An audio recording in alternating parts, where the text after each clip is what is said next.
بسم اللہ الرحمن الرحیم۔ میں ہوں آپ کا میزبان ساجد محمود خان۔ پروگرام آج کے سوال کے ساتھ آپ کی خدمت میں حاضر ہوں۔ یہ پروگرام پختونخوا ریڈیو FM 92.6 مادان کی طرف سے آپ کی سماعتوں کی نظر کیا جا رہا ہے۔ معزز سامعین، قوموں کی زندگی میں مشکل وقت آتا ہے، مگر بہادر اور منظم قومیں حالات کا ڈٹ کر سچائی، حکمت، تحمل اور استقامت کے ساتھ مقابلہ کرتی ہیں۔ کرونا وائرس کی شکل میں آج ایک امتحان نہ صرف پاکستان بلکہ پوری دنیا پر آیا ہے۔ معزز سامعین، انسان کی تاریخ ایسے ہزاروں امتحانوں سے بھری پڑی ہے۔ حالات کا تقاضا یہ ہے کہ اس مشکل اور کڑے وقت کا مقابلہ حکمت اور دانائی سے کیا جائے، نہ کہ شکوہ اور شکایت کے انبار لگا کر ہاتھ پر ہاتھ رکھ کر بیٹھا جائے۔ اس موقع پر جناب احمد فراز کا ایک شعر نہایت موزوں معلوم ہوتا ہے۔ شکوہ ظلمت شب سے تو کہیں بہتر تھا، شکوہ ظلمت شب سے تو کہیں بہتر تھا، اپنے حصے کی کوئی شمع جلاتے جاتے۔ شاید یہی وجہ ہے کہ آج دنیا میں کروڑوں انسان رنگ، نسل، مذہب اور قومیت سے بالا تر ہو کر اپنے اپنے حصے کی شمع جلا رہے ہیں اور انسانیت کو فتح دلوانے کے لیے اپنے سر پر کفن باندھ کر لوگوں کی زندگیاں محفوظ بنانے میں لگے ہوئے ہیں۔ آج ہم سلام پیش کرتے ہیں ان تمام طبی امداد فراہم کرنے والے عملے، سیکیورٹی اداروں، صحافیوں اور ہر اس انسان کو جو اس جنگ میں کسی نہ کسی طرح اپنے حصے کی شمع روشن کر رہے ہیں۔ معزز سامعین، جیسا کہ آپ جانتے ہیں کہ ہمارے وطن عزیز میں کرونا وائرس کی وبا قدر کم رفتار مگر پھیل ضرور رہی ہے اور کرونا وائرس سے متاثرہ افراد کی تعداد میں بھی اضافہ ہوتا جا رہا ہے۔ جیسا کہ وزیر اعظم عمران خان نے کئی موقعوں پر کہا ہے کہ کرونا وائرس سے زیادہ خطرہ اس کے خوف سے ہے۔ اس خوف کا تعلق ہماری نفسیات سے ہے اور شاید یہی وجہ ہے کہ ہمارے آج کے پروگرام کا موضوع بھی کرونا وائرس اور انسانی نفسیات پر اس کے اثرات ہیں۔ معزز سامعین، ہمارے آج کے پروگرام میں مہمان ایک علمی گرانے سے تعلق رکھنے والی شخصیت ہیں، جناب پروفیسر ڈاکٹر محمد مسلم صاحب، جو کہ ماہر نفسیات ہیں اور کرونا وائرس کی وبا کے حوالے سے لوگوں کی نفسیات پر اس کے اثرات پر گہری نظر رکھے ہوئے ہیں۔ سب سے پہلے تو ڈاکٹر صاحب، آپ کا بہت بہت شکریہ کہ آپ نے پختونخوا ریڈیو مردان کے لیے اپنی مصروفیات میں سے وقت نکالا۔ معزز سامعین، میں آپ لوگوں کے وقت کا ضیاع کیے بغیر ڈائریکٹ اپنے موضوع اور سوالات کی طرف آتا ہوں۔ ڈاکٹر صاحب، سب سے پہلے جو ایک بنیادی سوال ہم میں سے بہت سے لوگوں کے ذہن میں آتا ہے، آپ کے مطالعے کے مطابق عمومی طور پر وبائی امراض کے خوف سے کون کون سے اثرات انسان کی نفسیات پر مرتب ہوتے ہیں؟ یا اگر میں اس سوال کو اس طرح لوں کہ مثلا موجودہ حالات میں کرونا وائرس کی وبا پھیلی ہوئی ہے تو اس سے کون کون سے اثرات انسان کی نفسیات پر مرتب ہو سکتے ہیں؟ وبائی امراض کے خوف کا انسانی نفسیات کے ساتھ چولی دامن کا ساتھ ہے۔ وبائی امراض کا خوف انسان کے اعصاب پر سوار ہو جاتا ہے۔ جیسا کہ پہلے بات کی گئی کہ انسان کے اندر ایک سوچ ہوتی ہے کہ میں محفوظ ہوں، میرا گھر محفوظ ہے، میرے رشتہ دار محفوظ ہیں، میرا ملک محفوظ ہے، انسانیت محفوظ ہے۔ لیکن ان بدقسمتی سے ان وباؤں میں یہ چیز ختم ہو جاتی ہے۔ اس کی جگہ یہ سوچ آ جاتی ہے کہ میں محفوظ نہیں ہوں، میرا گھر محفوظ نہیں ہے، میرے رشتہ دار محفوظ نہیں ہے، انسانیت خطرے میں ہے، میرا ملک خطرے میں ہے۔ تو اس سے گھبراہٹ کے احساسات شروع ہو جاتے ہیں۔ پہلے جب میں محفوظ والی کیفیت تھی تو اس میں نیند صحیح تھی، بھوک صحیح تھی، جسم میں طاقت صحیح تھی، سکون تھا، غصہ نہیں آ رہا تھا، چڑچڑاپن نہیں تھی۔ لیکن جب محفوظ ہے کی جگہ محفوظ نہیں ہوں یا خطرے میں ہوں، پوری انسانیت خطرے میں ہے، پورا ملک خطرے میں ہے، میرا گھر خطرے میں ہے، تو اس کے بعد ایک گھبراہٹ کی کیفیت شروع ہو گئی۔ سکون ختم ہو گیا، نیند ختم ہو گئی، بھوک ختم ہو گئی، غصہ آنے لگا، بے چینی بڑھ گئی، بے سکونی بڑھ گئی، کسی کو گھبراہٹ شروع ہو گئی تو کسی کا ہاضمے کا نظام خراب ہو گیا، کسی کا معدے میں درد شروع ہو گیا تو کسی کا پیٹ خراب ہو گیا، کسی کو قبض کی شکایت ہونے لگی۔ تو یہ مختلف ذہنی اور نفسیاتی مسائل ہو سکتے ہیں جو وبائی امراض کے خوف کے زیر اثر پیدا ہو سکتی ہے۔ ڈاکٹر صاحب، چونکہ ہماری آبادی کا بیشتر حصہ خواتین اور بچوں پر مشتمل ہے، لہٰذا میں پوچھنا چاہوں گا کہ کرونا وائرس سے خاص طور پر خواتین اور بچوں پر کون کون سے اثرات مرتب ہو سکتے ہیں؟ جو کرونا کا وبا ہے، اس سے خواتین اور بچوں پر بہت کثرت اثرات مرتب ہو سکتے ہیں۔ پہلے میں بچوں کے مسائل کے بارے میں بات کروں گا۔ 5 سال کے کم عمر بچے کو یہ پتہ نہیں ہوتا کہ آفت کیا چیز ہے، وبا کیا چیز ہے، کرونا کیا چیز ہے۔ ان کا تو صرف یہ خیال ہوتا ہے کہ کرونا ایک دہشتناک بلا کا نام ہے جس سے میرے مما بھی خوفزدہ ہے، میرے والد صاحب بھی خوفزدہ ہیں، میرے دادا اور دادی بھی خوفزدہ ہے۔ اس لیے بچہ 24 گھنٹے ایک گھبراہٹ کا کیفیت سے گزر رہا ہوتا ہے۔ اس کو یہ گھبراہٹ گھبراہٹ ہوتی ہے کورونا نامی بلا کب میرے بابا جان کو کہا جائیں گے، کب میری مما کو کہا جائیں گے، میرے پیارے دادا یا دادی کو کہا جائیں گے۔ بچے کو ہر وقت خوف اور دہشت طاری رہتا ہے، بچہ گھبرا جاتا ہے۔ بے یقینی کی صورتحال جب زیادہ عرصے رہتی ہے تو بچہ نفسیاتی مسائل کا شکار ہو سکتا ہے۔ اب میں خواتین کی طرف آؤں گا۔ جیسا کہ آپ سب کو پتہ ہے کہ خواتین جس طرح جسمانی لحاظ سے اللہ تعالیٰ نے ان کو نازک بنایا ہے تو ویسے ان کا حوصلہ بھی نازک ہوا کرتا ہے، حالانکہ بلحاظ عقل وہ مرد سے کسی طور پر بھی کم نہیں ہوتی۔ آپ سب نے روزمرہ کی زندگی میں مشاہدہ کیا ہوگا کہ خواتین اور بچے بہت جلدی گھبرا جاتے ہیں، پریشان ہو جاتے ہیں۔ ایک لمحے کے لیے فرض کریں کہ پڑوس میں فائرنگ ہو گئی تو خواتین اور بچے رونا شروع کریں گے، ان کے اوسان خطا ہو جائیں گے۔ بچوں اور حاملہ خواتین کا قوت مدافعت ویسے بھی بہت کمزور ہوتا ہے۔ اللہ تعالیٰ نے خواتین کی خمیر میں رشتوں کی محبت کوٹ کوٹ کر بھر دی ہے۔ بیٹی ہے تو باپ پہ مرتی ہے، بہن ہے تو بھائی پہ مرتی ہے، بیوی ہے تو میاں سے لگاؤ ہے، ماں ہے تو بچوں سے پیار کرتی ہے۔ یہی اٹیچمنٹ اکثر ان کو پریشان بھی رکھتی ہے کہ میرے بچوں کو کچھ نہ ہو جائے، میرے میاں کو کچھ نہ ہو جائے، میرے والدین کو کچھ نہ ہو جائے، میرے بھائی کو کہیں کچھ نہ ہو جائے۔ یہی چیز ان کو بے قرار رکھتی ہے اور یہی بے قراری آگے جا کر مختلف ذہنی اور نفسیاتی الجھنوں کو جنم دے سکتی ہے۔ صحت کی عالمی تنظیم WHO نے پوری دنیا میں کورونا وائرس کے پھیلاؤ کو مد نظر رکھتے ہوئے عالمی ہنگامی صورتحال کا اعلان کر رکھا ہے۔ سرحدیں عبور کرتے ہوئے کورونا وائرس اب پاکستان میں بھی داخل ہو چکا ہے۔ جب تک علاج نہیں ڈھونڈ نکالا جاتا، احتیاط واحد علاج تصور ہوگا۔ احتیاط کے تناظر میں صفائی کو کلیدی توجہ کی ضرورت ہے، خصوصاً ہاتھوں کی صفائی۔ منہ یا چہرے تک ہاتھ لے جانے یا دوسروں سے ہاتھ ملانے سے پہلے ہاتھ 20 سیکنڈ تک دھونا نہ بھولیں۔ صفائی کی عادت اپنائیں، وائرس کو بھگائیں۔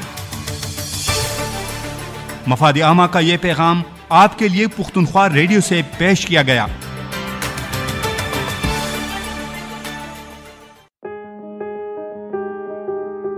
Corona virus corona you flu یعنی زکام دی کوم چې د یو انسان نه بل ته یا د جراثیم لګېدلي څیزونو استعمال سره لګېدی شي۔ د دې نه ځان بچ ساتلو دپاره خپل لاسونه هر 3 غنټې پس په صابون یا سینیټایزر کم از کم تر 20 سیکنډو پورې وینځل پکار دي۔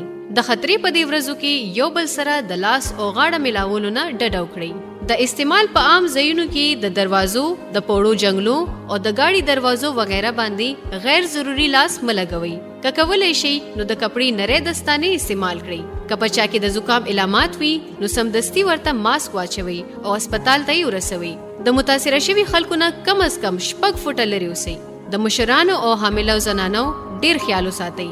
د زکام په صورت کې د غیر ضروری دویانو خوړلو نه ډډه وکړئ۔ په احتیاط کې خیر دی، د یری په ځای رامخکې شئ او د خپل ځان او خپلوانو حفاظت وکړئ۔ Provincial ډیزاسټر management authority Khyber Pakhtunkhwa. Doctor صاحب، نفسیاتی اثرات کے حوالے سے میں ایک اور سوال پوچھنا چاہوں گا کہ جو بھی اثرات اس وبا سے لوگوں پر پڑیں گے تو کیا وہ لمبے عرصے تک کے لیے ہوں گے یا پھر اس وبا کے ختم ہوتے ہی بہت جلد وہ اثرات ہم سے ختم ہو جائیں گے؟ ہر وبا کے کچھ مثبت اور منفی اثرات ہوتے ہیں جو اکثر لمبے عرصے تک جاری رہتے ہیں۔ پہلی بات تو یہ ہے کہ مثبت اور منفی اثرات کیا ہو سکتے ہیں۔ میرے خیال میں مثبت اثرات یہ ہو سکتے ہیں کہ لوگوں میں آگاہی پھیل جائے کہ ایک عالمی وبا کا سامنا کیسے کرنا ہے، ایسے حالات سے کیسے نمٹنا ہے۔ یہ یقین آ جاتا ہے کہ وبائیں مذاق نہیں ہوا کرتی، اس کے انسانیت پر گہرے اثرات ہو سکتے ہیں۔ لوگوں کو صفائی کی اہمیت کا پتہ چل جاتا ہے، لوگوں کو پتہ چل جاتا ہے کہ ایک متعدی بیماری ایک بیمار بندے سے صحت مند بندے کو کیسے منتقل ہو سکتی ہے۔ دوسرے لوگوں کے دکھ درد کا اندازہ ہو جاتا ہے۔ تمام ممالک اپنے اختلافات بلا کر ایک دشمن کے سامنے ایک صف میں کھڑے ہو جاتے ہیں۔ نقصانات کی فہرست کافی زیادہ اور بھیانک ہے۔ بڑے پیمانے پر انسانی اموات ہو جاتی ہیں، بچے یتیم ہو جاتے ہیں، ماؤں کے گود خالی ہو جاتے ہیں، خواتین بیوہ ہو جاتی ہیں، آباد خوش و خرم گھر اجڑ جاتے ہیں،